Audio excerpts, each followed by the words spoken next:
It's 9 now, so we'll start. السلام عليكم ورحمة الله وبركاته. كل عام وأنتم بخير جميعا. On behalf of the Saudi Ophthalmological Society Board, I want to welcome all of you to our webinar tonight, which is the second webinar that's arranged by Saudi Ophthalmological Society. Before starting our webinar, I want to thank Tonton for sponsoring our activity. And I want to announce that the company representative. It's 9 now, so we'll start. Yeah. السلام عليكم ورحمة الله وبركاته. كل عام وأنتم بخير جميعا. On behalf of the Saudi Ophthalmological Society Board, I want to welcome all of you to our webinar tonight. Silence actually. They should be silent. Before starting our webinar. I'm sorry, I think the YouTube streaming is getting to our screen.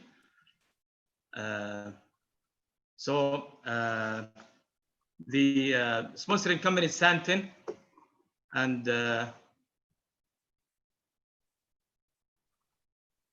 they will give a talk by the end, which is entitled "A New Entry of Historical Company." So stay with us till the end of the webinar. Another announcement to the members of Saudi Ophthalmological Society. You will be receiving a short electronic survey to your registered email about utilization of one network service from American Academy of Ophthalmology for renewal of the service. I hope all of you will participate in the survey. Our webinar tonight is entitled Challenges from Ocular Oncology Clinic. The presenters are Dr. Yahya Zahrani, who is consultant of surgical retina, ocular oncology and uveitis at King Fahd Medical City, Riyadh, Saudi Arabia. Other presenters is Dr. Abdullah Qahtani, who is the head section of ophthalmology in King Abdulaziz Medical City and assistant professor of surgical retina, uveitis and ocular oncology at King Saud University for Health Sciences, Jeddah. We are honored today to have Dr. Arun Singh as a panelist in our webinar. Before leaving you with Dr. Yahya Zahrani to introduce Dr. Singh and start his cases, if you have questions, you can ask them in the question and answer section, and the team will answer the question if the time permits by the end. Dr. Yahya, the mic is yours.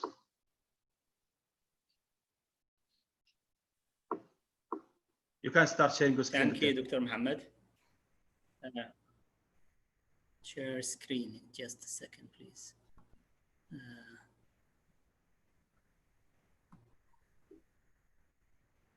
Okay, do you see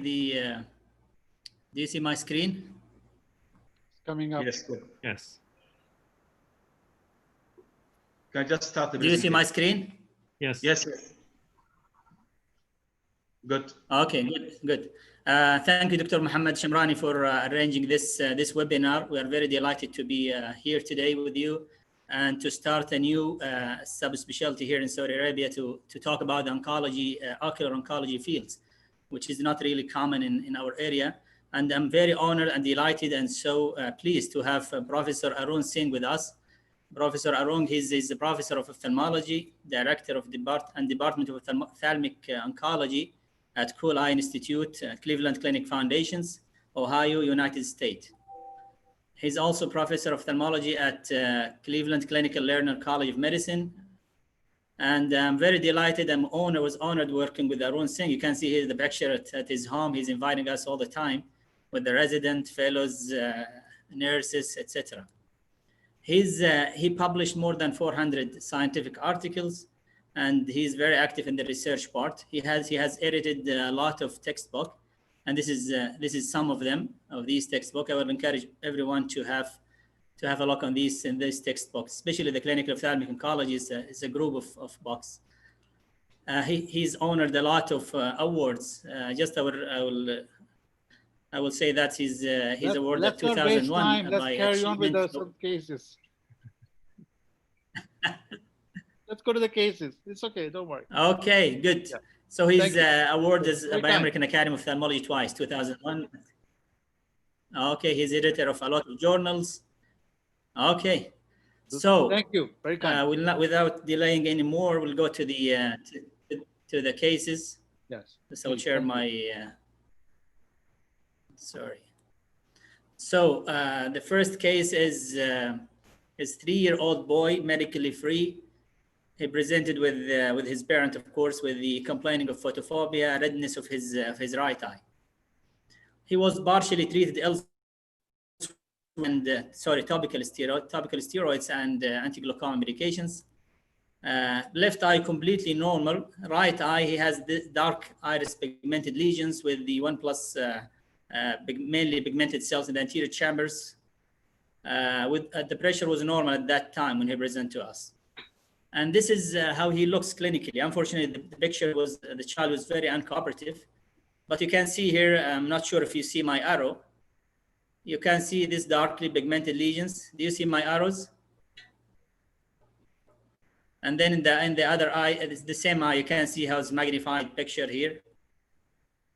And this is actually in the operating theaters with the red cam picture. I use it to take a photo of the anterior segment. And you can see here dark pigmented lesions extending almost from 4:30 or 5 o'clock to 7:30 or 8 o'clock.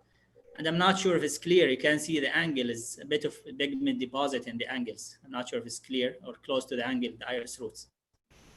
So we did ultrasound at that time just to make sure how is the status of the ciliary process, the ciliary body, how it looks.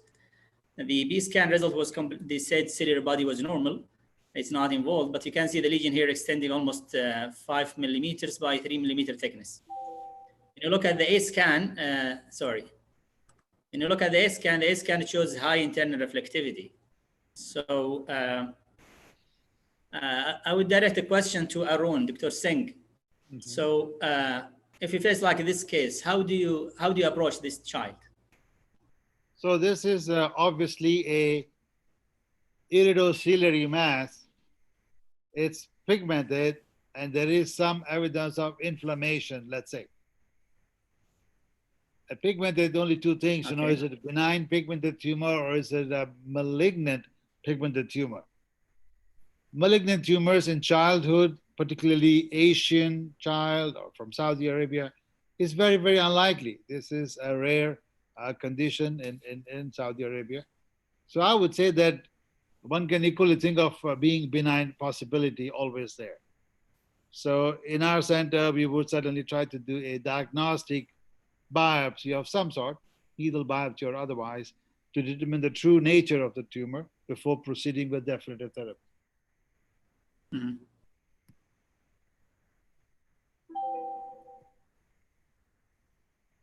Perfect.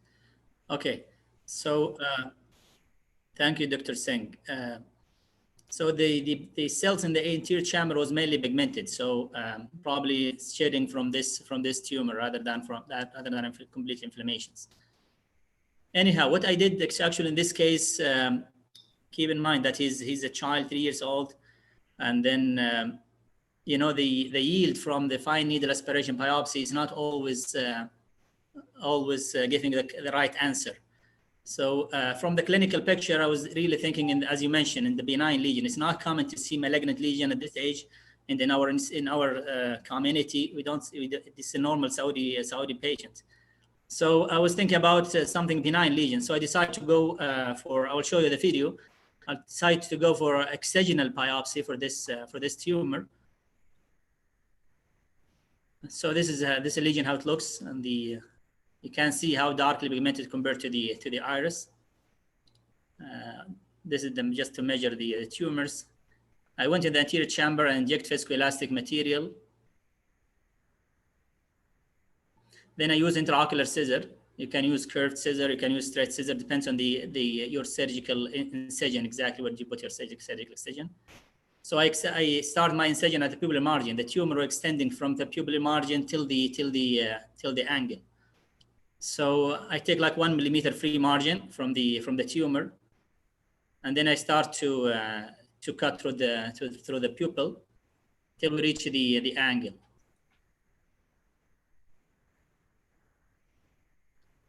So here you can see the tumor is adherent to the cornea and also adherent to the lens capsule posteriorly. So I try to relieve the tumor from the cornea now.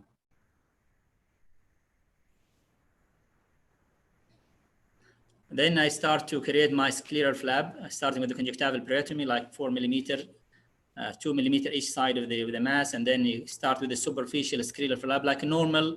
We're doing a redo cyclectomy in these cases. So I did a superficial flap. You can see it like 3 millimeter larger than the tumor size. That's why we measured the tumor size at the beginning. So this is our superficial flap using the crescent plate.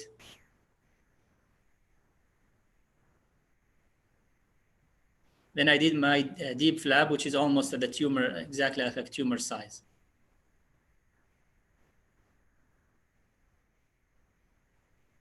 Again, we use the crescent blade here to, then we use the scissor. At this point, I try to release the tumor again from the lens capsule. So it's completely attached to the lens capsule. I use viscoelastic material, then we push through this scleral flap. And you can see the mass now is coming out from the incision.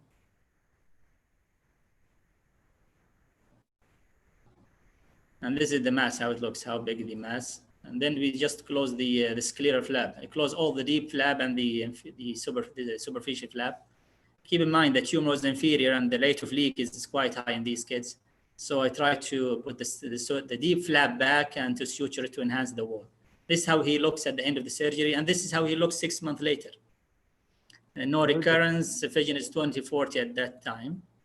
And this is grossly how it looks, the mass. You see how darkly pigmented, almost like a black, jet black tumor. Histopathologically, this is H&E staining. It shows the heavily pigmented lesions or tumors. And they were thinking about melanocytoma. They did the bleaching of these pigments to confirm that this is melanocytoma, and have been confirmed histopathologically that's a melanocytoma. And this is how he looked like 1 year later. You can see the lens is completely clear and the vision is 20/40, and he's following, of course, with the pediatric for the amblyopia management if there is any refractive error. You see these pigmented lesions in the anterior lens capsule, probably because of the necrosis of the tumor. When you have these tumors, you get necrosis and you get a bit of inflammations, and you get this synechia. So what do you think, Dr. Arun? Are you going to approach it surgically if you confirm it with the biopsy that's melanocytoma? How do you approach it? I think this is a perfect thing what you did. People will say, oh, can't this be melanoma? We just enucleate the eye.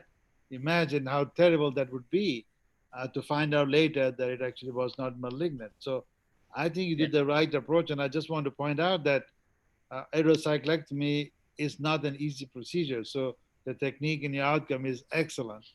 And I think you should only do it if you feel comfortable doing it, because this can cause a lot of problems, as you know, lens dislocation, vitreous loss, retinal tears, hemorrhage, etc., and etc.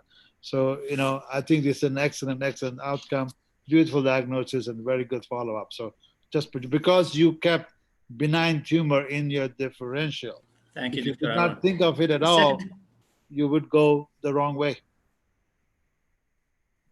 Excellent.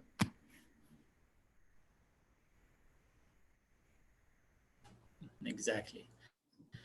Okay, Dr. Arun, second question. For these tumors, this type of tumors, how frequent do you encounter inflammation in these eyes or high pressure in these tumor cases? Because of these synechas that happen or between the cornea and the iris capsule, I think it's related. So in fact, we do not know the exact percentages, but if you find inflammation and if you find secondary glaucoma, it's more likely to be melanocytoma than a melanoma, because we know melanocytoma shed a lot of pigment, and pigment blockage can cause secondary glaucoma. So I think these findings favor the diagnosis of melanocytoma, but I mean, that's all we can say. We don't know the exact percentages distribution. Perfect. Okay. So thank you, Dr. Arun. We'll move to another case, second case now. Second case, again, another child. He's a boy, 4 years old, medically free. He states boast of Botox injection for the strabismus. He was having esotropia 2 years prior to presentation to us. He's 2200 in the right eye, the left eye completely normal. And this is how he looks clinically in the fundus examination. Anterior segment was completely normal. His fundus examination look, you can see this parietal membrane, you can see this tortuosity of the blood vessels, and you can see this dark pigmented lesions. I'm not sure if it's clear in your screen. So We were thinking at that time, this is probably we're dealing with combined hamartoma that's causing his esotropia, then underwent botox injection. So I decided, I'm not sure if the OCT is clear. You can see the OCT, the inner retinal folds, and the thick membrane.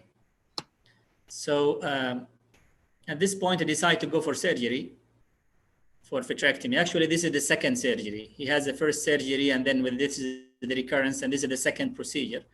In the second procedure, I decided to do membrane peeling again and to peel internal limiting membrane. Hopefully, this reduce the recurrence rate of these membranes in this benign tumor again of the RPE and the retina. So we'll not waste your time with the normal vitrectomy procedures. I will move on in the video. So still there is a vitreous cortex. You can see I'm using Tonton scraper to try to peel the vitreous cortex. Then I use the forceps to peel the membrane. I'm not sure if it's clear here. It's a bit, this is again Tonton scraper. Then I switch to forceps and grabbing forceps to peel the membrane.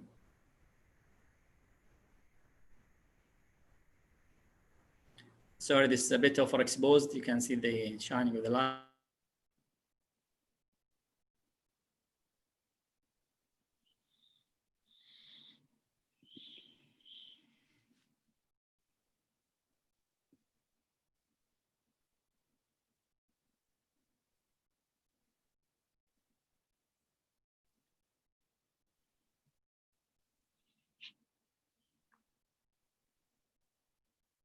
I think you may want to move to the next slide, maybe just fine. I think Dr. Yahya? with the connection could be. Yeah, I have a connection problem.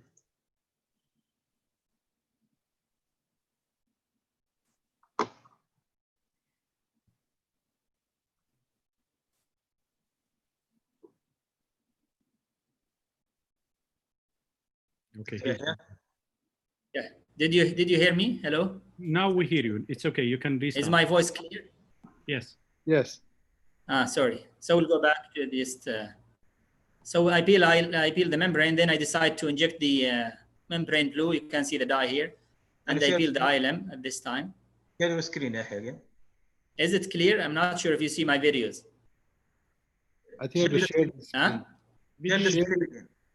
Video is interrupted, Dr. Yahya, so it's okay. You can just either you restart it again or you pass to the next. And share the screen. You are seeing, we are not seeing your screen now. Yes. Okay. I'm sharing a screen now. Okay, good. It's okay. Is it clear now? Yes. Thank you. Okay.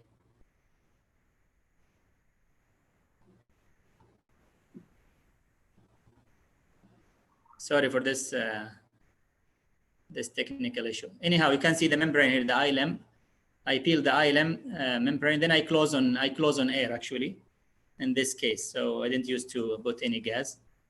And then just like a normal vitrectomy, membrane peeling, ILM peeling as all the retina specialists know how to do it. And this is how he looked like 1 year later. So vision improved to 20/60. And this is the OCT, the foveal bits start to show up, start to clear up. And then you can see it both horizontal and vertical. So my question to Dr. Singh and Dr. Abdullah, if he wants to join us, what do you think of the recurrence rate and the ILM peeling in these cases? Do you think the ILM peel make a difference between the first and second surgery, or just by chance, or what do you think? Abdullah, go ahead. Well, I think it has some rule in the treatment and in the management, but it's not a definitive treatment for all the cases. I have to say that this okay, is Dr. Singh, what do you think? This is an because amazing. This is the second procedure. Yeah, and you can see the OCT is normal. So that makes me think that this is not a combined hamartoma. No. Because combined hamartoma, you expect RPE issues, you expect some intrinsic retinal abnormality. Like Abdullah said, only some cases there'll be some improvement. Because you can only take care of the superficial component, ILM, etc. But in combined hamartoma, by definition, there is RPE and retinal involved. So this OCT today, after surgery, looks normal. So I'm not so sure Yeah. that you would say that this is a typical combined hematoma. Was. So this is good. The child did very well. He did the right treatment. But I'm not so sure. Do you think this is like normal retinal membranes at this age? For some reason, maybe it's post-inflammation or something, but not, there's no deeper component, which is normally in my mind, you expect that with combined hematomas. I mean, this looks like normal OCT. I cannot imagine. So if it's combined hematoma, what do you think it looks in the OCT? So in the OCT, you How will it would see, look in the OCT? yeah, you would see, of course, you see superficial component, and I understand there's debate about the terminology. Do you hear me, Dr. Singh? Yes, I can hear you.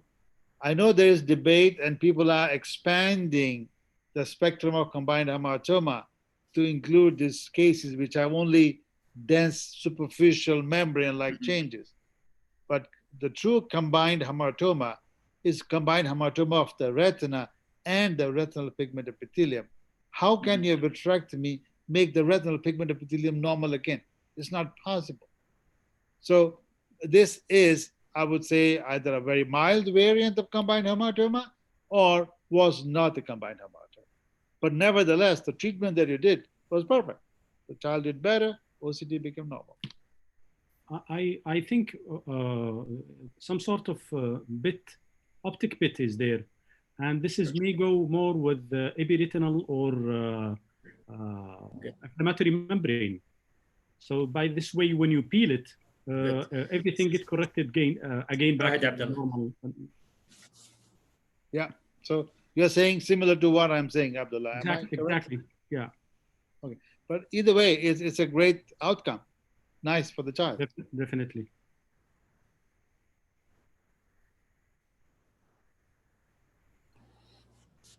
Maybe Dr. Yahya will give one more case in about 10 minutes.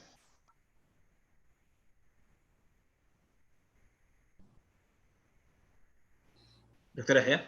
So yeah, so it was completely quiet, Ty. So yeah, good. So yeah, good.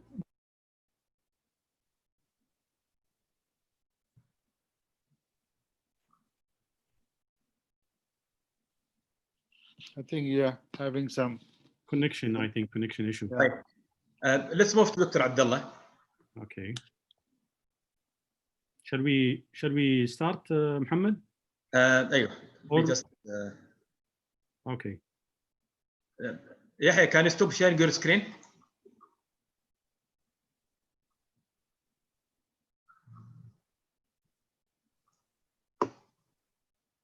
If Dr. Yahya has some connection problem. I cannot share the screen unless he stop sharing. Yeah, I will do it from my side. Okay. So now Dr. Abdullah can share your screen. No.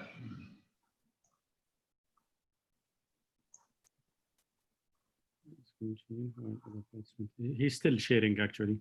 Yeah, let me just try to do it from my side here.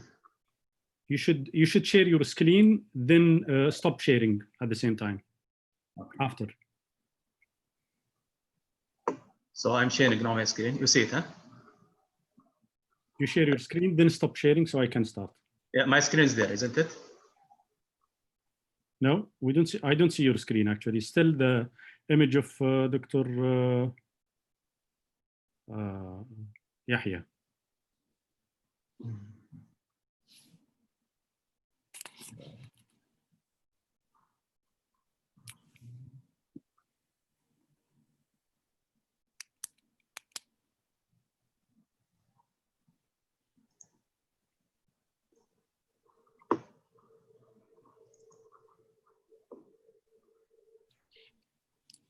Screen sharing. Actually, for me, it's showing my screen. Dr. Singh, what you are? I'm seeing Zahrani's screen still. Yahya's. Me too. I still have the Zahrani screen.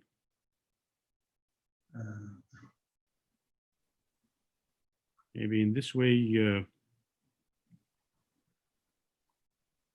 Okay, now I see your screen. Okay, I remove him from panelist. I'll put him back later. Can you Bye. can you stop sharing so I start? Yes, you can start now.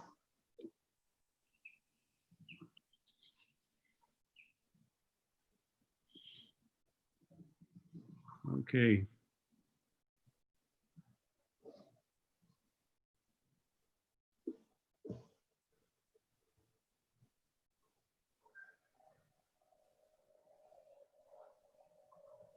Okay, great. Okay. So it's a great. Have you do you see my screen? Yes. Yes, yes, you can see. Give me 1 second.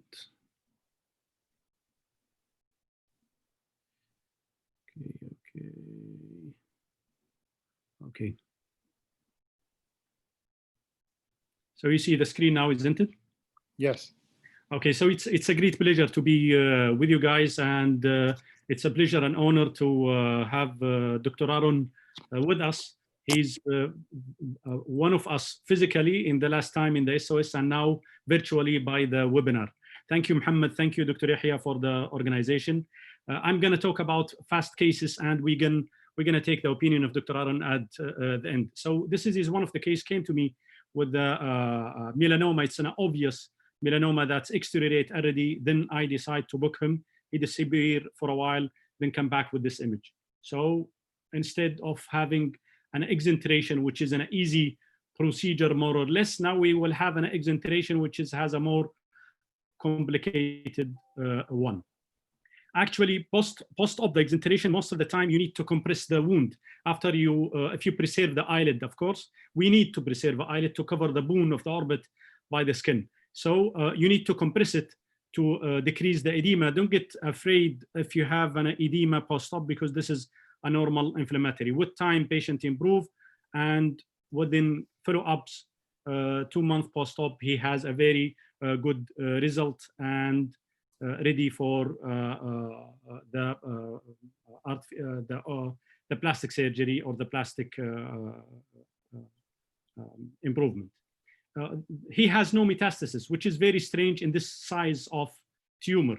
So we need to be careful regarding follow-up that patient for a long time to make sure not to miss any other cases. So the previous case was a difficult case, but it was a good prognosis.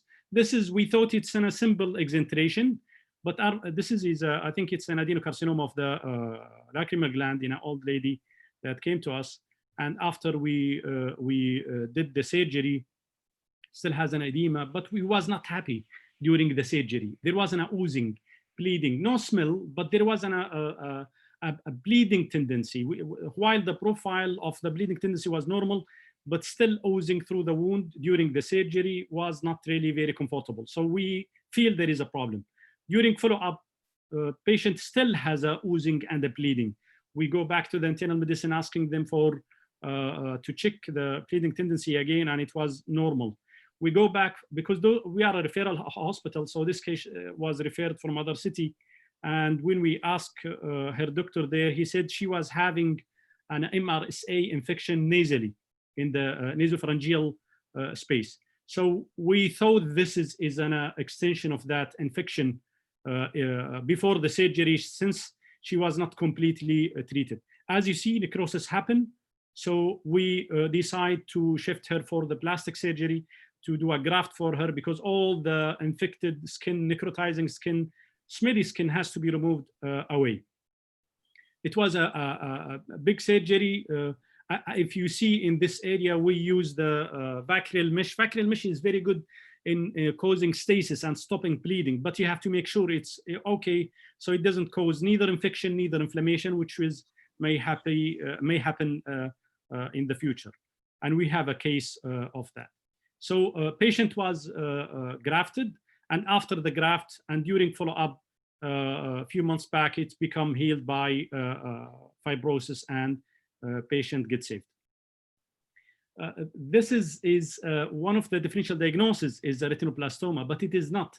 Some of the chronic retinal detachment for any congenital disease can give you a similar condition.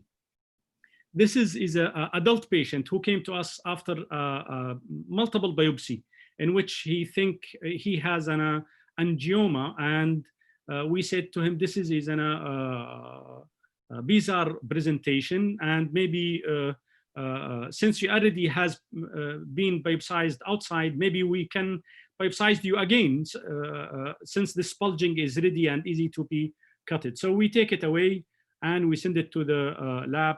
Result came to us as inflammatory cells, and there is no any malignancy in that case. We treat him with erythromycin, with the Maxitrol, sorry. So there is an anti-inflammatory medications, and surprisingly, patient improved a lot. It was the right eye, if you remember, and we still follow that patient. This is also another patient. This is the same patient before. This is a case of retinoblastoma, in which we see it a lot in our clinic. Dealing with them, building a very long relations with the family, because you need a follow-up from time to time, and follow-up to me is very important, and I'm sure for anybody dealing with those cases. This is a case of extraction using silicone ball. I think this is bad habit, since we have the hydroxyprecipitate or other implant, which has a good retention inside and allow the fibrosis and the proliferation to hold the implant inside the eye. This patient has been operated outside and came to us to replace this ball for him. Another case of retinoblastoma. It's the previous case. This is a retinoblastoma case in which was operated. Another retinoblastoma case. We was talking about melanoma before. In brown community and population, it's very few. But it doesn't mean it's not existed. This is one of those cases who is brown color skin. And when we examined him, he came to us with a 6 millimeter thickness of melanoma. So the eye was inoculated, sent it to the lab, proven the melanoma, and this is his eye after the prosthesis has been inserted. This is a beautiful and scary story, actually. This patient is a diabetic patient who came to us. Video is not related. Patient is interested in movement of the prosthesis after the inoculation. Anyway, patient has a diabetic for 12 years, and he came to us with a severe vitreous hemorrhage in the right eye. He came to us to be cleaning the vitreous hemorrhage by vitrectomy. We did B scan, and the eye was all homogeneous. We don't really see abnormality clearly during the B scan stage. So we take him to the OR after 3 months of waiting for that vitreous hemorrhage to clear. And we did vitrectomy, and inside the OR, during the vitrectomy, we see a big pigmented mass, which was a melanoma later on. This is one of the difficult cases, because you have a bleeding. You may think this you may not be able to see through the B scan the melanoma that you have it, number one. Number two, sometimes bleeding tendency, especially subretinal hemorrhage, can confuse you with the melanoma itself. So you may remove the eye while you cannot see the real benign pathogenesis behind. I think one of the most advice that we can, or the lesson we can get it from this case, is to examine the other eye and evaluate the proliferative diabetic retinopathy in the other eye, and make sure that within 10 years, it's maybe rare that you can get a vitreous hemorrhage in one eye while the other eye is still okay regarding the diabetic retinopathy. So at that time, if we think in that way, I think we wouldn't go inside the eye, removing the vitreous, then surprisingly seeing the melanoma. We don't touch it, of course. We close the eye. We explain to the patient that, listen, patient might see better post-op, but unfortunately, we may be in need to remove the eye if this is proven to be a melanoma. And this is what's happened. We follow him for a long time, and there was no metastasis. This is an inflammatory mass of the lacrimal. We take a biopsy of it, and it disappeared. He has been complaining of that mass for a long time, which is confuse us with a lacrimal gland tumor. This is a cerebral tumor pushing the eye outside, and I think it was an Ewing's sarcoma, and the patient was treated with chemotherapy, and because of the COVID-19, he missed one of the cycle and he get a relapse again. So this is an example of how other patient can be suffer from the COVID-19 pandemic, while if he doesn't have. This is a retinoblastoma also. Retinoblastoma. Patient can help you if you give him something to eat, food, sweet, or whatever you can give it to him. You can build a good relation. He can help you open the eye, even like in this case, the baby is trying to help you to open the eye and show it to the camera. This is the same retinoblastoma. We don't need to repeat it. Some of the cases we can save them, some we cannot. Those who came late of the retinoblastoma or rhabdomyosarcoma, I think this is a very difficult to treat. Metastasized already everywhere, and even though if you remove the eye, you cannot treat him like in this case, because you need a biopsy. So you remove all the eye to send it for lab and make sure that what type of malignancy he has, so they can start the chemotherapy. Even if you can treat the patient cosmetically, after the metastasis, patient cannot have a good expectancy of life. This is a vulnerable disease, hemangioma, always in the clinic, and we may need the opinion of Dr. Aaron regarding treating this case later on. And conjunctival tumor also is there. This is one of our cases in which he has an lymphoma, and we published this case actually because it was one of the rarest presentation of a relapsed lymphoma as the single sign of relapsed lymphoma after chemotherapy. And maybe chemotherapy, maybe the pathogenesis of those cases is whenever you have a lesion close to the optic nerve, then you start the chemotherapy systemically. You can heal all the things except the distal area from that vessel, because the systemic chemotherapy go through the bloodstream, and maybe invasion or distal area couldn't be treated properly, and this may explain how he can relapse again in those cases. So we published this case also. We have a talk about the atypical presentation. This case is a retinal detachment of the right eye. Patient was doing his cycle for chemotherapy because he has a lymphoma, and during that he has a retinal detachment. He was referred to us for exudative retinal detachment with a vitreous opacity, in which at that time they was thinking that it's bleeding. So I said it was not really look like bleeding. It was not look like a vitreous bleeding. I was thinking this is vitreous opacity or infiltration that block the view of the posterior pole. And we decide to go as a diagnostic vitrectomy and treating the retinal detachment at the same time. And this is the case which we see it after the silicone in the eye. Patient was showing a relapse of the right eye, and later he has a relapse on the left eye also. And whenever you have those cases with an atypical presentation, most of the time it's a T-cell lymphoma rather than B-cell lymphoma. Always rare, present rare, and difficult way to treat. Diagnostic vitrectomy, well known for anyone. I'm not going to spend time on the video. This is the article that we published about Masquerade Syndrome, in which atypical presentation of vitreous lymphoma can have multiple presentation. This case is not a malignancy at all. This patient has phthisis bulbi of the left eye because of neovascular glaucoma that he has it for a long time. He developed orbital cellulitis. He was admitted for antibiotic treatment during the time he was on the waiting list for inoculation. And as you know, diabetic has a less immunity. Maybe this is why he developed the orbital cellulitis during waiting. Patient was admitted for 3 weeks for any type of antibiotic that you can imagine, and he was not treated because of that. At that time, we decided to do evisceration because we noticed a posterior scleritis image, which was an infection penetrating the eye from behind. And I have the video, but I don't want to spending time on that, just to bring you masquerade of malignancy that, if we call it properly.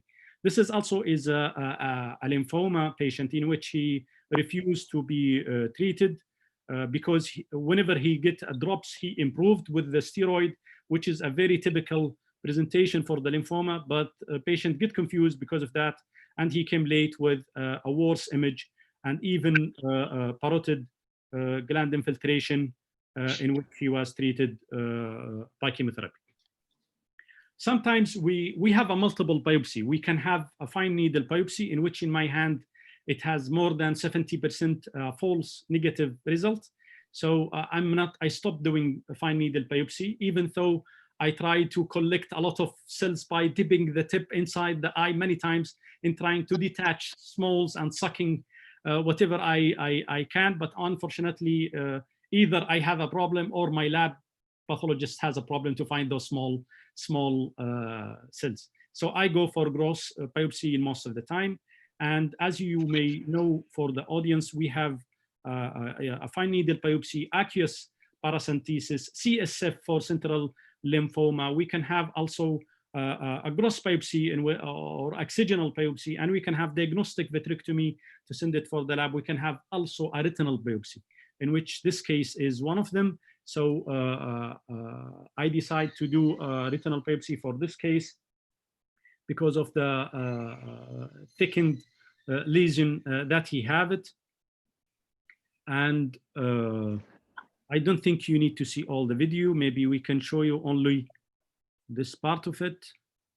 I did laser to start to just before, because sometimes whenever you have a bleeding and you cannot stop it, it's always better to do the laser before, so at least you did your job. Of course, vitreous diagnostic vitrectomy, complete vitrectomy is very important for every vitrectomy you do. I believe as Jivanovic said, all vitrectomy is done when all vitreous is gone. So core vitrectomy, I don't advise it in those cases, except in trauma in which some remnant of vitreous can block the lesion from leakage and can seal the wound that was created. Vertical scissor is very important in that procedure. It's very helpful to take it all. Choosing if the tumor is a big, you should choose the right place to make the hole in. So you don't take the easiest one for you. You take the one which is maybe easy to seal with laser or gas later on. So this is the lesion. I think it's bigger enough to be withdrawn through the trocar. So I thought I'm smart enough. So I decided to remove the trocar just to pull it out. But unfortunately, it was not enough just to take it out. So I go back again, looking for it, which was not in the posterior pole as I was expected. And this is one of those complicated that drive you crazy. With indentation, you can see it stacking with the incision and the sclerotomy that you create. With the indentation, you can see it properly and localize it. Then decide to make a bigger sclerotomy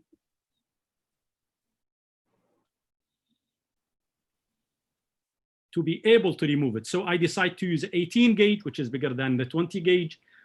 Because why I use 18 gauge, it's easy to create enough size for the 20 gauge forceps in which it has a good grasping for the material, and you can pull it through that bigger sclerotomy that you create. With the 18 gauge, it's easy always to suture it. Z suture is always recommended, like what we do for all the sclerotomy. But sometimes, if it's work with you to sclerize it, to suture it later on,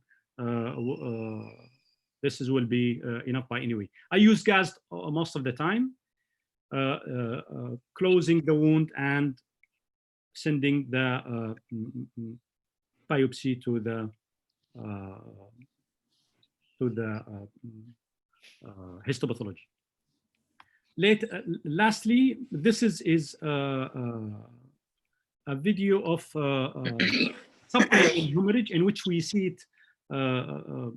It's not very rare actually. Whenever you deal with a leukemic patient, especially young acute myeloid cases in oncology center, we see a lot of subileum hemorrhage. I bring the video, then we will talk about the indication for that.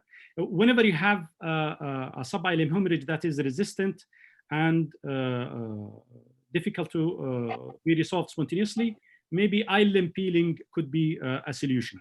There is some article talking about how to remove it.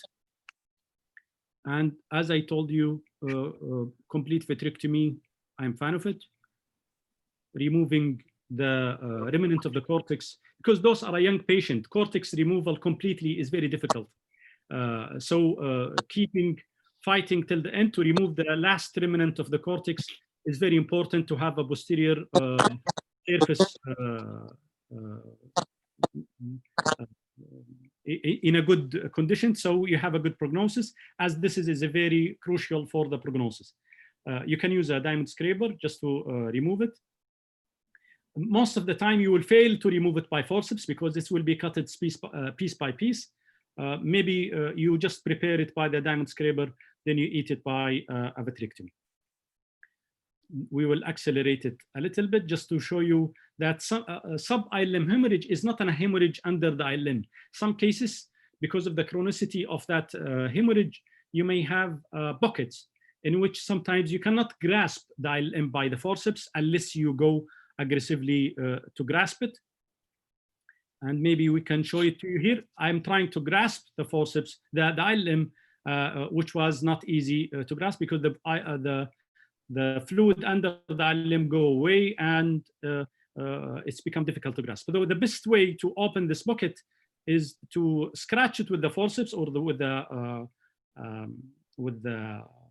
pick. I use forceps directly because you don't need to put in, another instrument inside the eye. You remove the ileum and you try to remove the remnant. I use the back flush to clean the hemorrhage above the retina because it's sometimes difficult to remove it because it's not really liquefying. It's like an emulsion rather than dissolved blood. So if you try to suck it with the vitrectomy, you have to come very closer to the retina just to remove it. Back flush, some people talk about the infusion line jet that can cause retinal hole, which is true if the eye was empty of fluid. So if you open the infusion line with a high IUP pressure in an empty eye or eye filled with gas or air, you may have a retinal hole.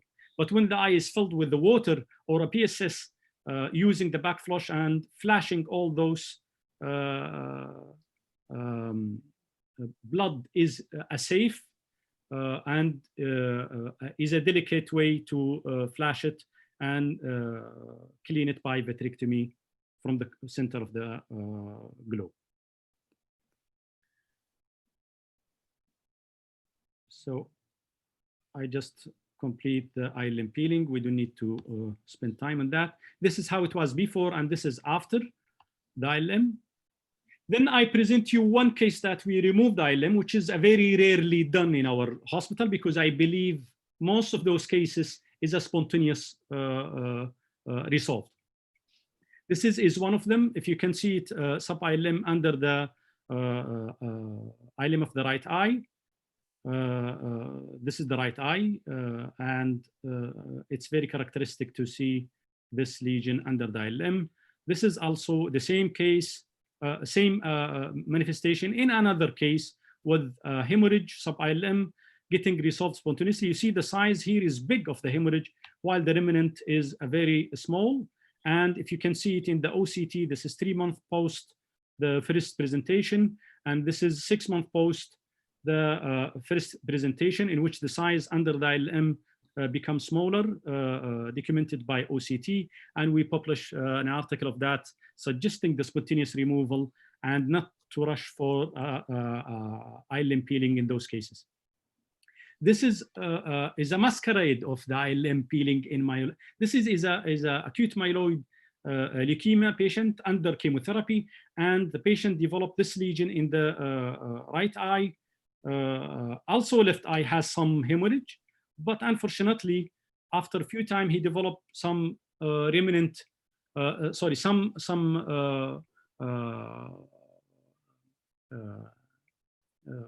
reddish color in the paramacular area. And from the history, this is we have like 2 months between this slide and this slide. So all the hemorrhage in the past has been gone, but the last circle of chemotherapy, it's before the last actually. Patients start to have a CMV activation. Patient has a history of a right CMV infection in the right eye. And in the last cycle, before the end of the chemotherapy, he developed of activation of that CMV, and he has this manifestation. So we said to, we advised for the chemo, for the internal medicine to do CMV titer, which was high, and he started on antiviral therapy, and he was improved and healed later on. This is the OCT. The question in those cases, and this is one of our question for Dr. Aaron to take his opinion, is there is any way to decide which one we should operate, which one we should not, number one. And just an advice for the audience, there is no place for anti-VEGF in those cases. We don't have VEGF pathology here. We have a coagulopathy pathology here. So this is a systemic problem rather than local problem. So no place for anti-VEGF for those cases. I think this is my my part, and thank you for your patience. Good. Excellent presentation. Maybe I can ask a few questions as we go. We have a few more minutes. Is it okay? Yeah, go ahead, Dr. Aaron. Okay. So for the cases of retinoblastoma, and you showed many cases that had been enucleated. Obviously, I'm sure they were subjected to good pathology, and you always focus on the risk factors for metastasis. I just want to mention some of that, one or two things about the pathology that people should be aware of. Please.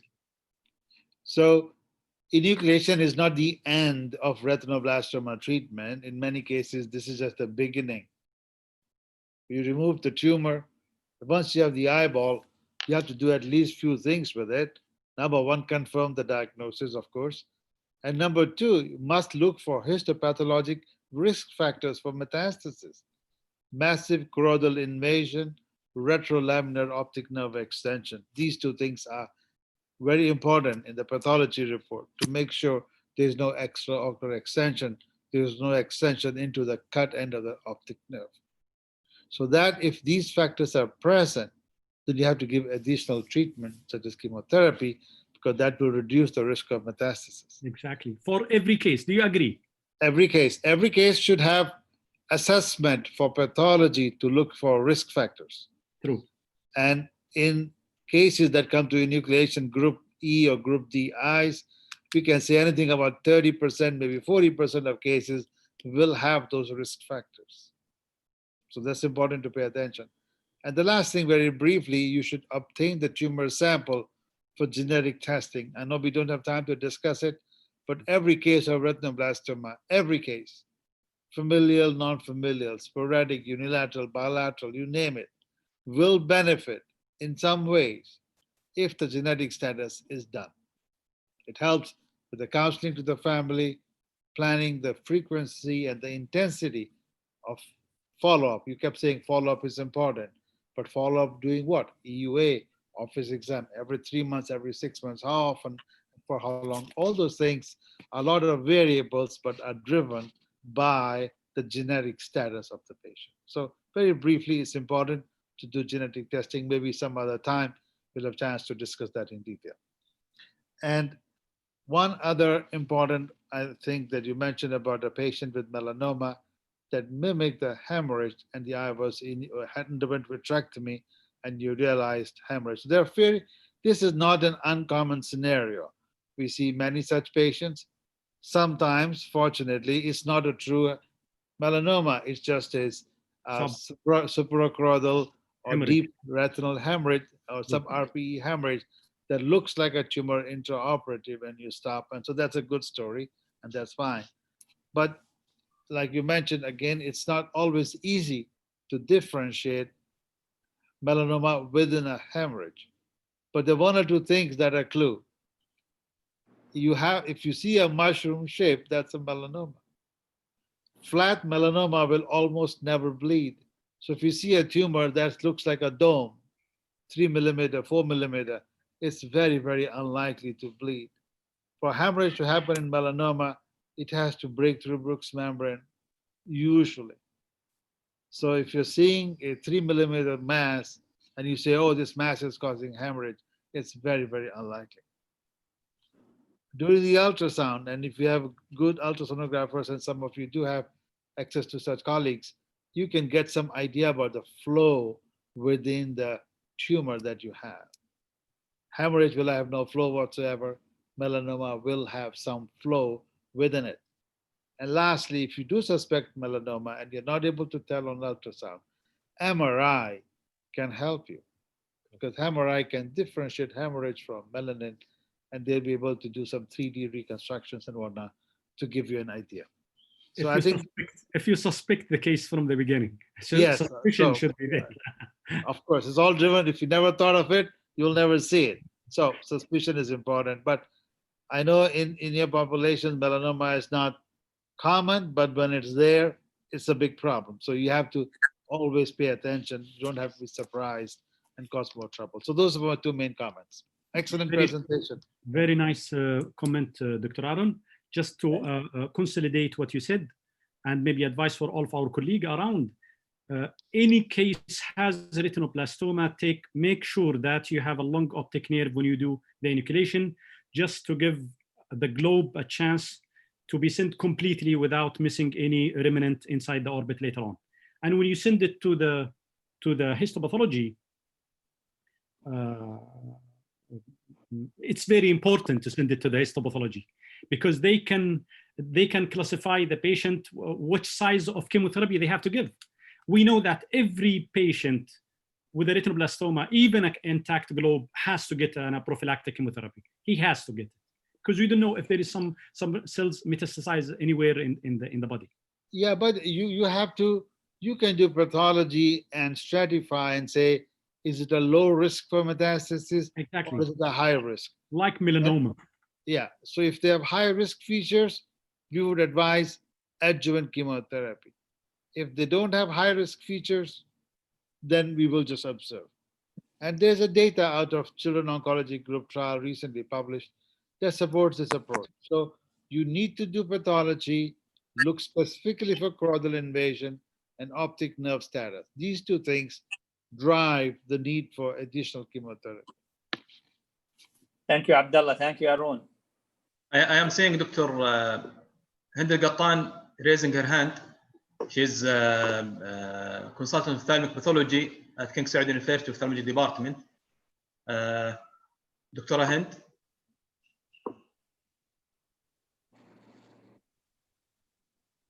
Dr. Hind Al-Qattan.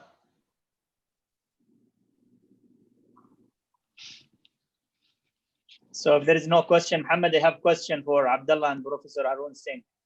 So there was a bit of problem with it, but I could follow most of the case of Abdullah. I managed to unmute just now. Sorry. I just would like to welcome Dr. Singh. It's good to see you. Hi, Hind. Hi, how are you doing? Ahlan, salam alaikum. Yes, so obviously you are so right regarding the RB. And Dr. Azza Maktabi, as you know, is handling the cases at the KKH, and I'm handling the cases at KSU. We do follow actually the 8th edition, the latest one for the AGCC, and we help the ophthalmologists who do the enucleation, and not only in putting the high-risk features, we also put the classification according to the AGCC at the end as a comment, so just to guide them to the chemotherapy. But I do have a question for you, because with the 7th edition, we used to give post-enucleation chemotherapy for cases who would rank or classified as PT2B or worse, meaning a combination of optic nerve invasion and focal choroidal invasion. So I don't know where would this fall into the 8th classification, because these cases, some of them are classified as PT2A now. So the criteria to follow, if I may, so a hint, of course, is a top-level pathologist. We all know that, okay? We all are familiar with how you look and all your papers. So good to hear from you. Okay, so very important, I think, is to pay attention to the COG trial, Children Oncology Group Trial for Retinoblastoma, which has been published about a year ago or a few months ago. Okay. And they have their own criteria, which corresponds to some of the factors with AJCC, but two main things. You need massive choroidal invasion. That means more than 3 millimeter in any dimension. That's number one criteria. And number two is retrolaminar optic invasion. So if any of these two are present, then you should consider the child for adjuvant chemotherapy. Okay. So it's not, so there is an overlap with AJCC, and I understand, and AJCC keeps changing. But the guidelines for treatment are strictly driven from the COG trial.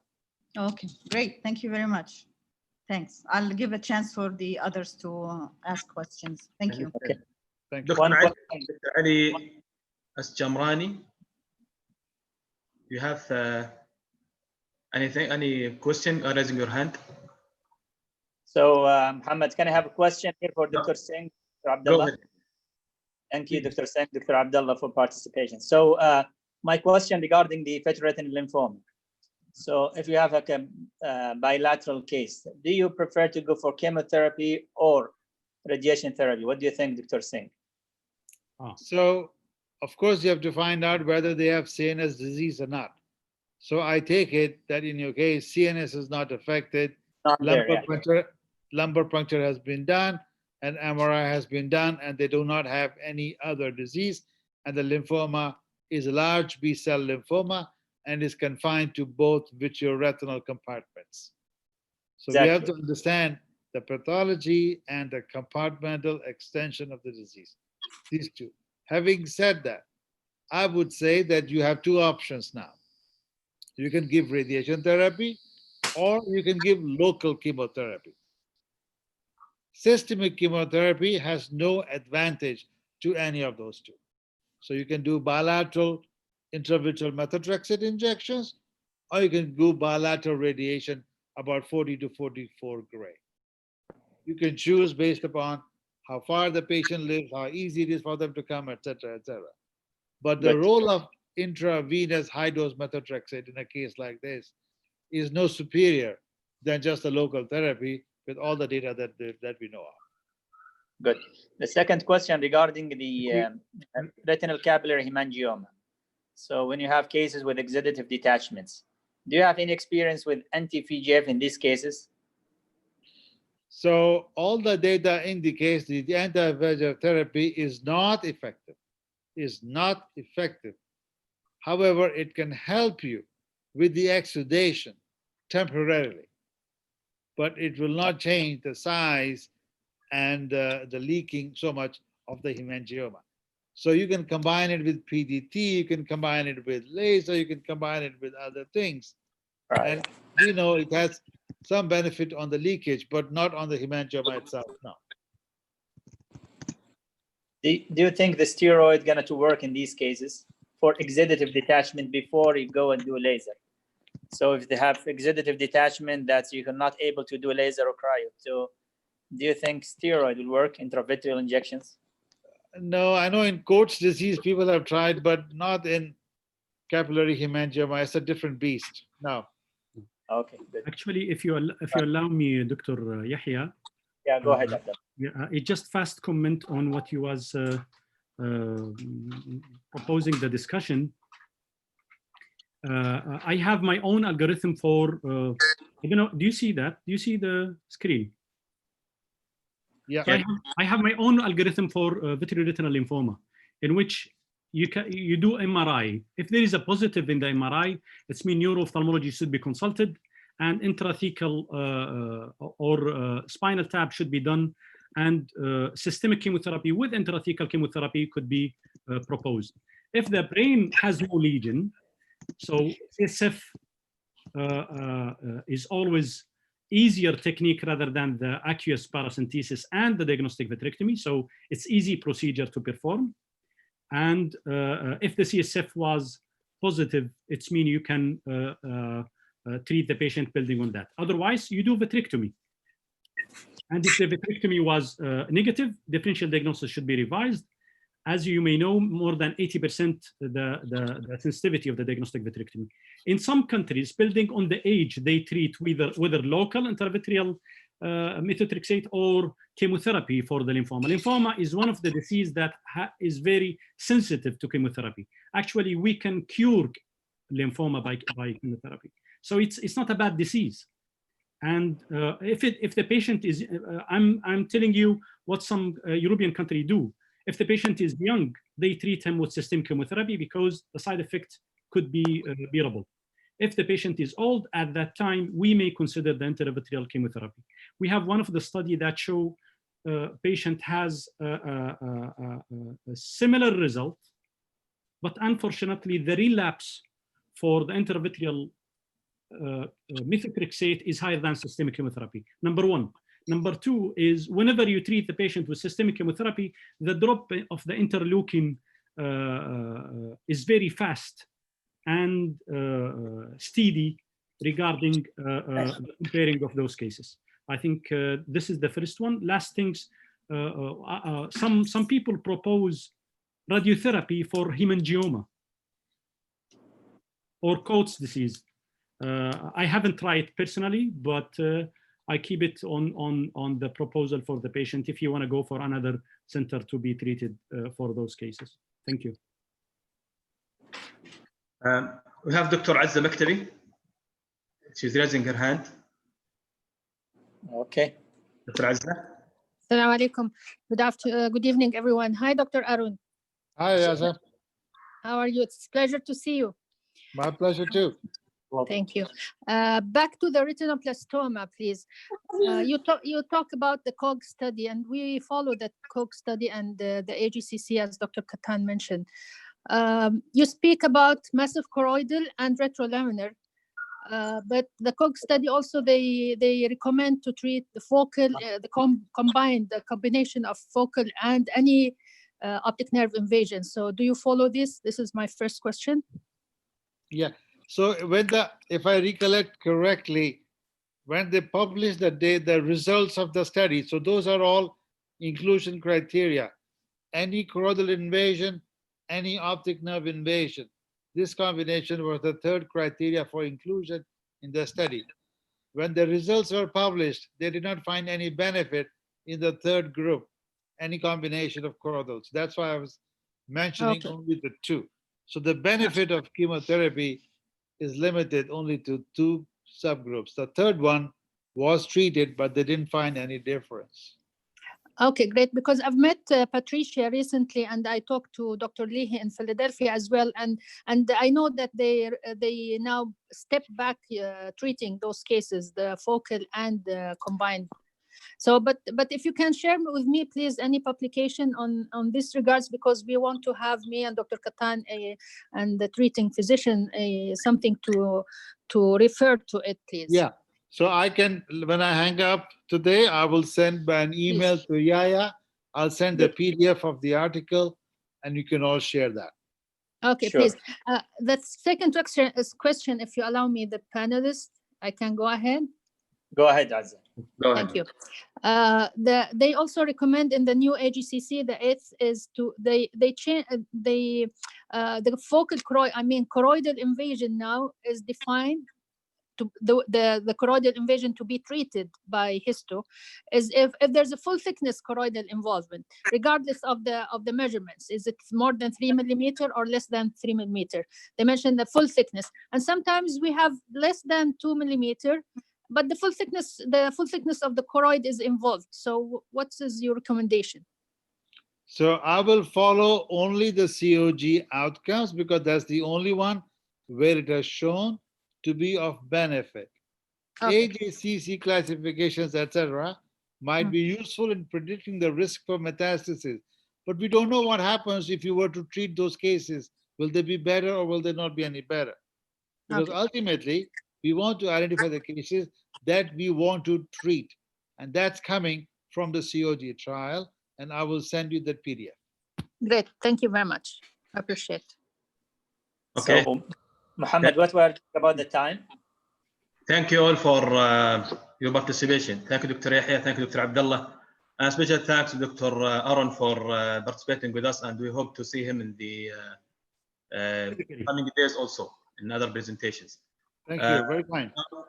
Yeah. Now we'll leave you with Mr. Bassem from Santen to give their presentation, which they titled "A New Entry of a Historical Company." So thank you all, and Mr. Bassem, the mic is yours. Thank you, Mohammed. Thank you. Thank you.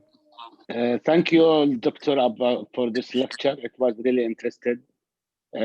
First of all, I would like to thank Saudi Ophthalmologic Society to give us as Santen this opportunity. It's my pleasure to introduce myself. I am Bassem Bargout, working as Middle East Business Manager for Santen. To let you know that Saudi Arabia market is one of the selected markets for our first wave in Middle East. Today, I am very pleased to introduce this evening Satoshi Fokui. Fokui-san is one of the Santen senior executive and covered the role of Vice President Corporate Development. Tonight, he will take us through a long and prestige history of our company Santen and share with us the vision of the present and the future. Please, Mr. Satoshi, can you start? Thank you. First of all, good evening, ladies and gentlemen. I'm Satoshi Fukui, Head of Corporate Strategy and Development for Santen in Europe, Middle East, and Africa region. And first and foremost, I would like to thank Saudi Ophthalmology Society for giving us the opportunity to introduce our company to you this evening. At the heart of everything we do at Santen is our core values. Our values, Tenki ni sanyo suru, is a Japanese phrase that was derived from an ancient Chinese literature called the Doctrine of the Mean, written by Confucius, which we interpret at Santen as exploring the secrets and mechanisms of nature in order to contribute to people's health. We are proud that our company name, Santen, is derived from this phrase, as you can see here, San-ten. By focusing on ophthalmology, Santen's mission is to develop unique scientific knowledge and organizational capabilities that contribute to the well-being of patients, their loved ones, and consequently, society. Santen was founded in 1890, and for the past 130 years, we have been committed to improving people's quality of life through healthy vision. In 1899, we developed our first eye drop, and for more than a century, we have continued to drive innovation in eye care in order to satisfy unmet medical needs.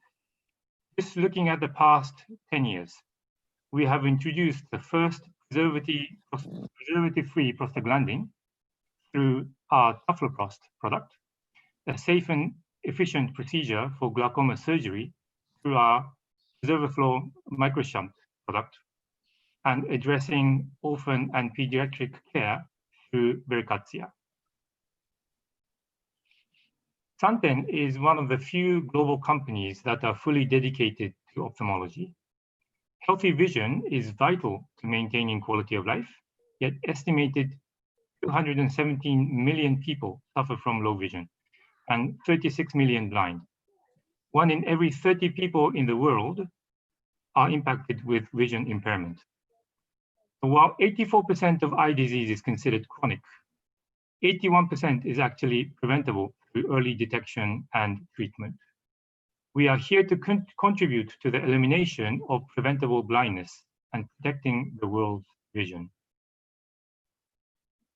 Santen's global revenues were approximately $2.2 billion last year, growing at an average of around 10% year over year for the past 7 years.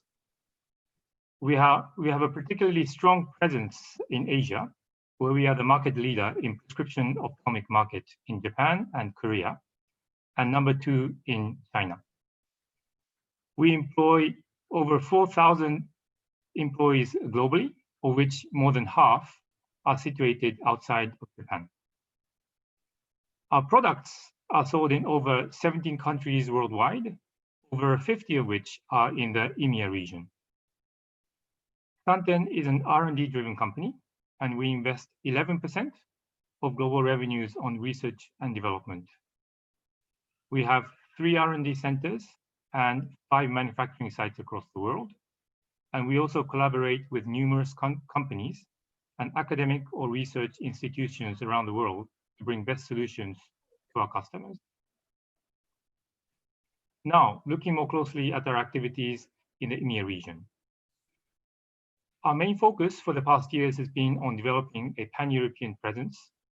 Since our arrival in Europe 26 years ago, we have expanded into more than 50 countries, offering 46 products, supporting over 40,000 healthcare professionals, and contributing to treating more than 15 million patients throughout the region.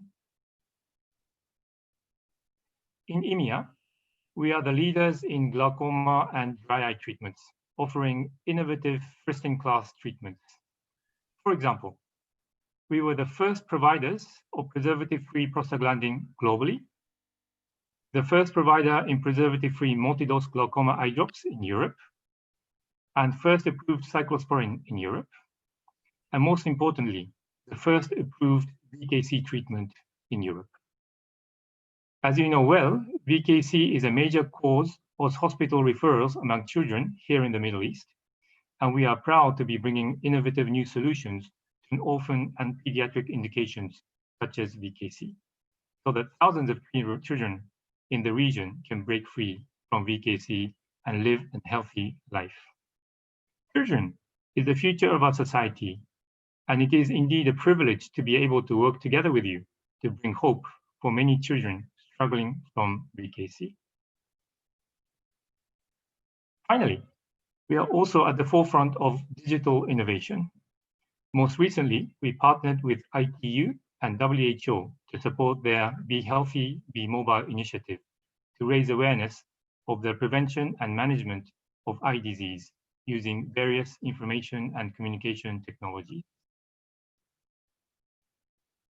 We have also announced our plans to set up a joint venture together with Verily, formerly known as Google Life Sciences, to develop new ophthalmic therapy leveraging advanced digital technology such as connectivity, automation, and big data.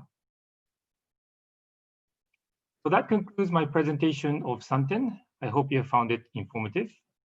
We are very much looking forward to collaborating with you to help deliver the joy of having healthy vision to everyone in Saudi and across this beautiful region.